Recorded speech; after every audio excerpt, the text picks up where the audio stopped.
बिस्मिल्लाहिर्रहमानिर्रहीम। अस्सलामु अलैकुम वरहमतुल्लाहि वबरकातुहू।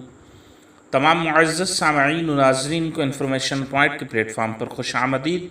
मुअज़्ज़ज़ सामईन व नाज़रीन, हमारी आज की वीडियो के अंदर जानेंगे हम इस्लाम की सबसे पहली बिदअत कौन सी है। वो कौन सा पहला काम है जो इस्लाम में राइज हुआ बतौर बिदअत। हज़रत सैयदना हुज्जतुल इस्लाम सैयदना इमाम मुहम्मद बिन मुहम्मद गज़ाली रहमतुल्लाह ताला अलैह अपनी किताब इह्याउल उलूम में लिखते हैं, पहली सदी हिजरी में सहरी के वक़्त और फजर के बाद रास्ते लोगों से भरे हुए देखे जाते थे।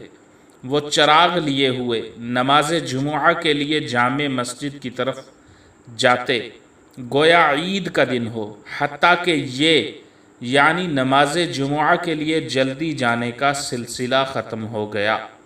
बस कहा गया इस्लाम में जो पहली बिदअत पैदा हुई वो जुमा की नमाज के लिए जामे मस्जिद की तरफ जल्दी जाना छोड़ना है।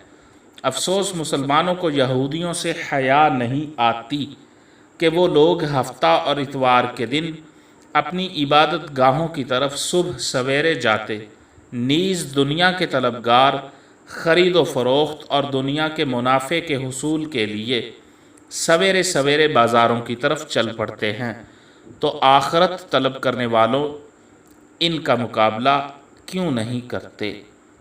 मुअज़्ज़ज़ सामईन व नाज़रीन, तो इमाम गज़ाली रहमतुल्लाह ताला अलैह के मुताबिक इस्लाम की सबसे पहली बिदअत यह है कि लोगों ने जल्दी वक़्त में नमाज जुमुआ के लिए जाना छोड़ दिया।